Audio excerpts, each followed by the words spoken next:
I'm Jay Harmon, and I'm the colored pencil artist, and I'm here to do a little bit of work today to show you a little bit on what a colored pencil artist does.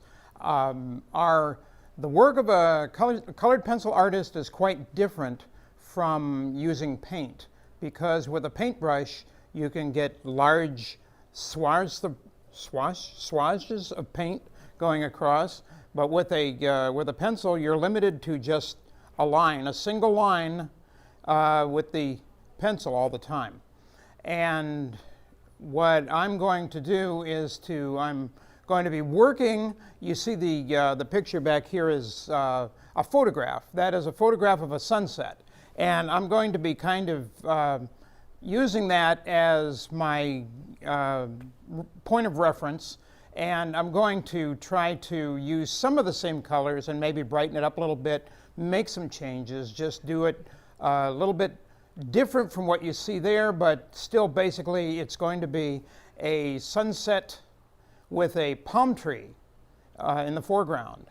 Okay, and I'm going to be doing quite a bit of different colors and different things. So anyway, here's how we're going to get started today. We started last week, just got a basic start on it to get some of the colors laid out and what we were going to do. Now, today I'm starting with a dark purple, kind of a dark purple, or I like to say deep purple. Anybody remember that song? And I'm going to use the side of the pencil to fill in the area here, and I'm going to do it at an angle, coming down, not straight across. That was just for my my basic underlying drawing there. I'm doing it at kind of an angle here, and this is going to be the base of our cloud here. And then, so I can see what it's going to look like a little bit, I'm going to use my blending pencil. This is a blending pencil, and it has no color. It's only for blending the colors together. So I'm going to go back and blend the colors a little bit, and you can see it makes it a little bit darker in some areas, and it shows up the underlying colors. They come through with the colors that are underneath, show through on the darker color that I just laid down. So it's called layering, because you can do that. They blend. Prismacolors are very good. Prismacolor pencils are very good for doing blending of colors. They have a wax base, and with a wax base it's easier to blend them. So you can see there I've kind of blended the colors just a little bit with the blender. Now I'm going to put a little bit more down of the darker.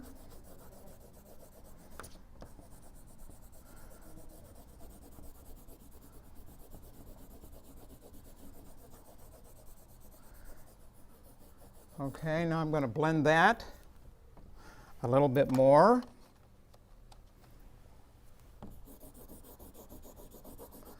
Okay, blending that together. I've already laid down a little bit of orange under there, so you can see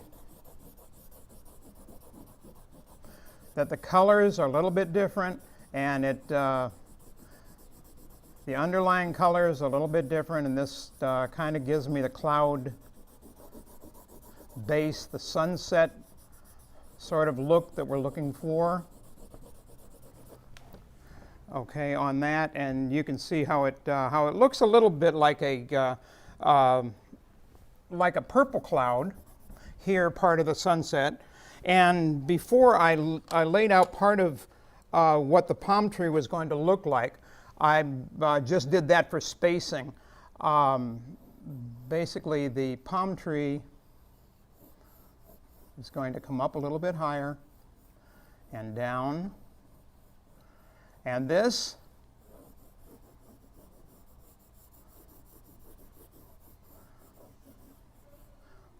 is a little bit of just for the area of where the palm tree is going to go. I'm just going to lay out some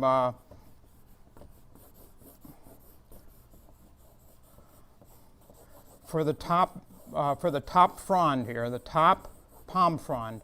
I'm just going to put that down there, and just for some spacing.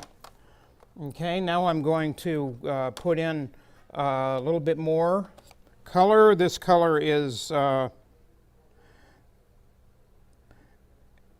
kind of a cranberry color. Putting that right in here on top of the orange. It's a little bit lighter than the dark color now, so you'll see a little bit difference. And I'm putting it behind. I'm putting it behind where the palm frond is, because this is a sky, and then we're going to cover the sky colors. I'm putting this all in the background just to bring it down here, and then I'm going to cover it with the palm frond after it's in here. I'm going to put another color. I'll put like an orange, blend it in with it. Get that all nice and blended in there. Okay. And we'll blend it up here, because we're looking at having a nice orange kind of purple sunset. And like I said, it takes a while with colored pencil to do this. I'm just filling in spaces, moving down as I go here on this sunset. Jay? Yes. Al from YouTube wants to know, how do you blend the colors to look like the picture you're doing? Because it has the finish right now of a colored pencil. How do you make it blend so uniformly like the picture? Okay. What I will do when I get a little bit further in the picture is that I will go back and take the color that I've used before and go over it again.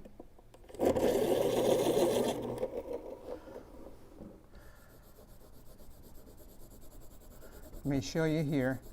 At the top, I'm just going to take and go over it a little bit more up here.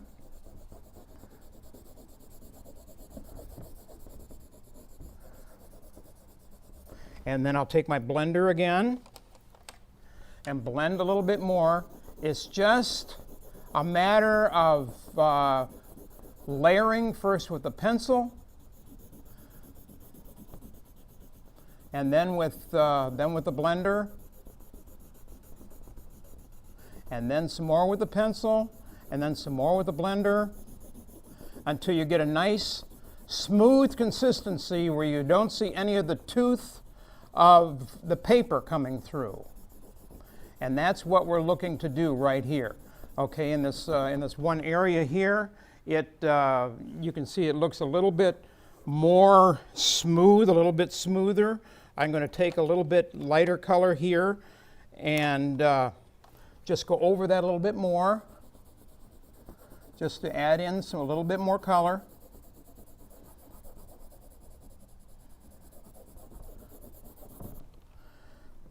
And by adding the color, this like gives the look of the bottom of a cloud under here with the sun, a little bit orange. All under here, and I just kind of blend that together up here so you see that it is a little bit more. This area here now is starting to take on the look of a cloud. And then what I'll do is go below that and put in some more orange right down here. And I'm always going in this one direction. I'm not doing it in a circle or anything. I'm going in the same direction as the clouds go. So it looks like it's part of the clouds.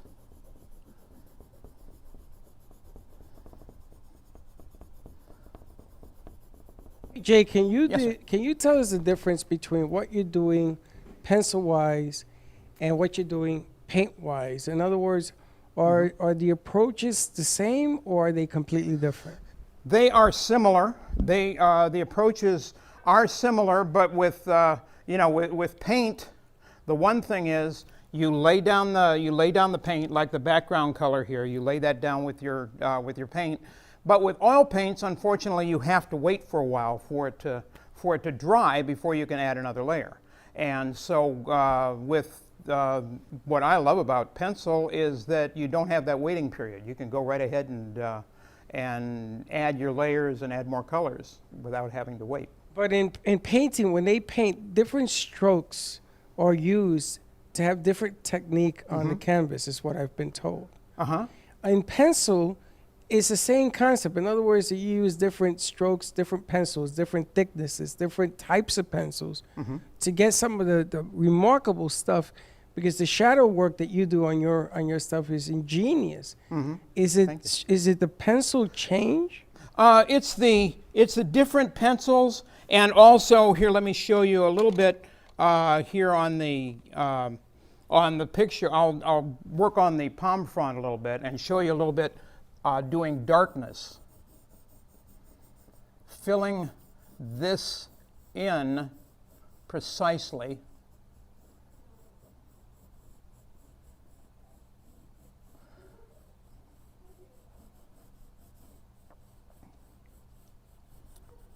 Okay, and I just have that's dark here. Now it will we'll be doing more lines coming down like that, but first we're up here, and I'm going to come all the way over here with this, and it's dark, it's black. And then when I want to start putting in some detail, I'm going to maybe take a little green.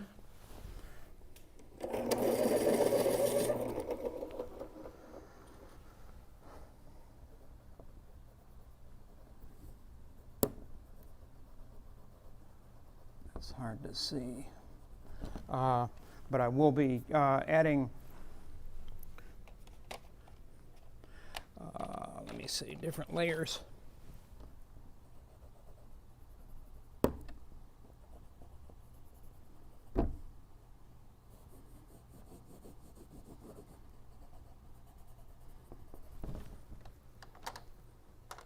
And let me find some blue here.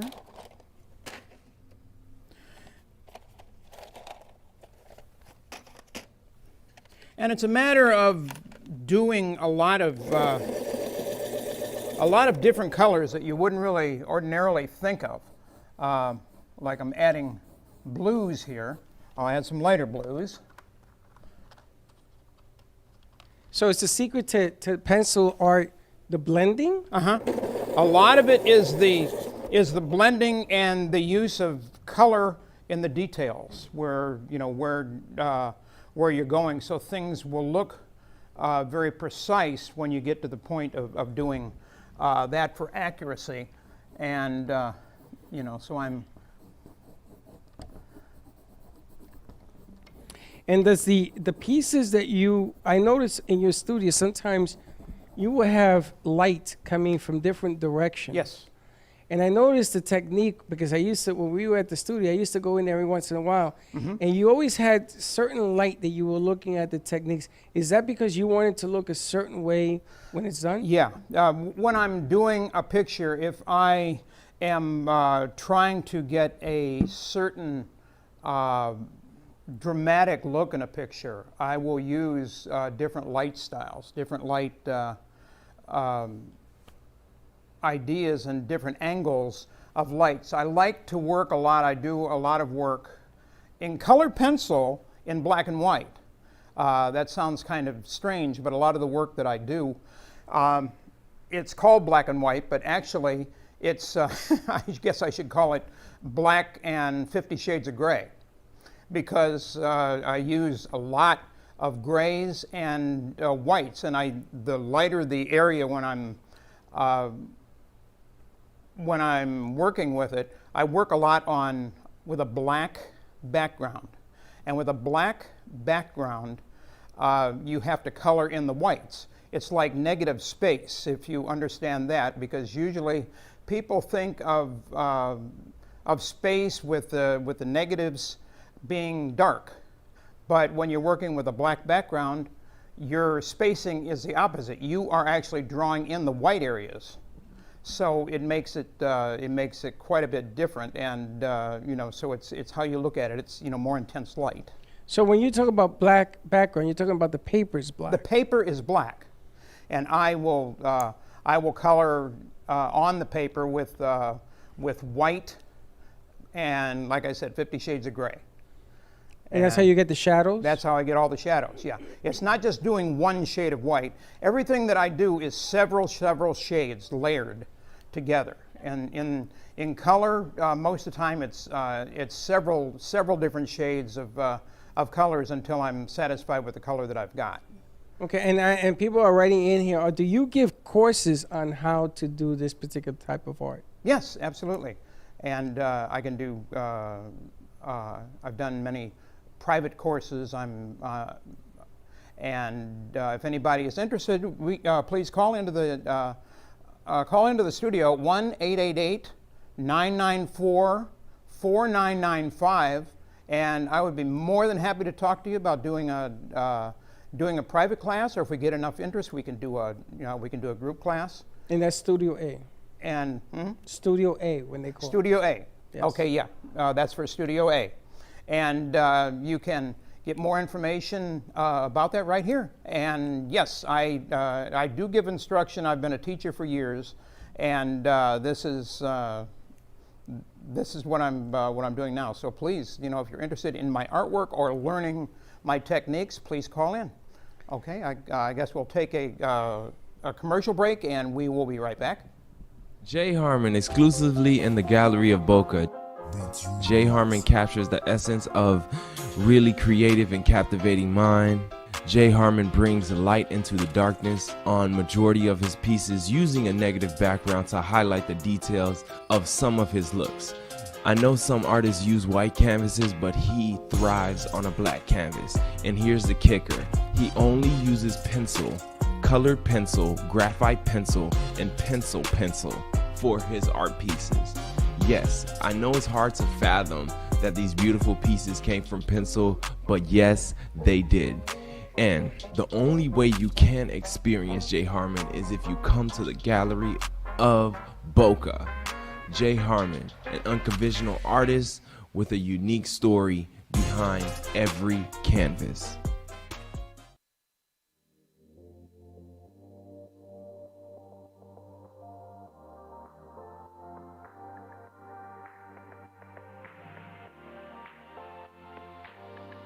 Admirers, connoisseurs, and enthusiasts of the art world, witness a visual spectacle like no other. Come visit the Gallery at the Theater, one of South Florida's best-kept secrets. Located in the heart of Boca Raton, the gallery features a diverse catalog of sculptures and paintings by world-renowned artists. But that's not all. All of the art is showcased in a live studio setting, home to South Florida's very own Brooklyn Cafe show, starring Dawn and Freddie S. And to top it all off, our collection includes signed memorabilia from some of the world's most iconic names in sports and entertainment history. So come on over, enjoy a cup of coffee, and experience the magic of the Gallery at the Theater.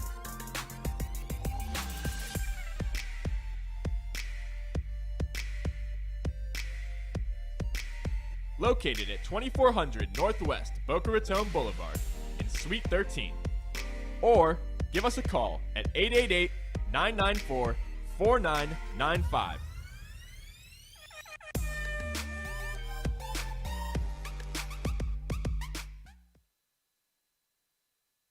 Hi, welcome back.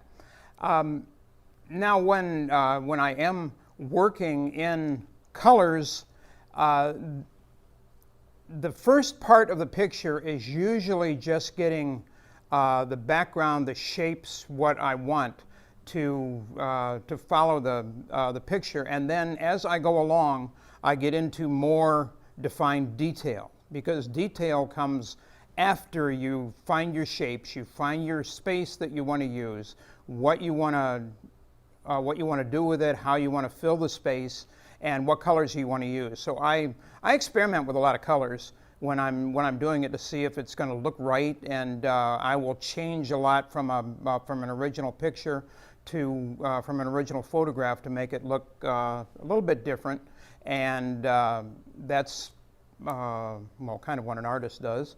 And I'll just look at it and see what I want to do with it. And it's the same thing with black and white. And like I said, it comes down to a lot of detail with color art, with color pencil art. I've been using colored pencils for some time. I used to only use graphite pencils, but now I learned how to use color, and after I learned how to use color, it made such a difference, because I call my art paintings, even though they are not paintings. They're technically drawings, but I try to make them look as close to a painting as possible, using this medium, and without brush strokes or anything else. This is just using the pencils. So yes. Great. Also, Bob from California writes in, if they wanted to add, let's say, a sailboat or something in the distance, Mm-hmm. is it become a problem of sizing up what it should look like? Because what you're drawing right now Right. has a palm tree that's very close. Right. That's in the foreground. And then you're going to have a sailboat. If they wanted to add something Uh-huh.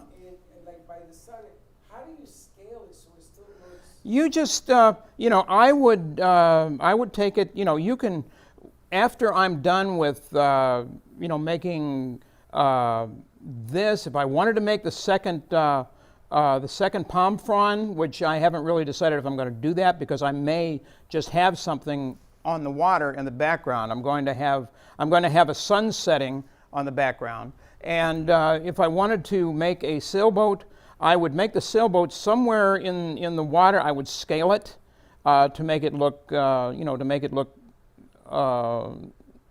smaller in the background, but still the details, so you could see that it was a sailboat. And I would have it somewhere near the sun, so the sun's rays would be kind of showing with a sailboat in front of it. Now let's assume that you start the sailboat and it doesn't work proportionately. Okay.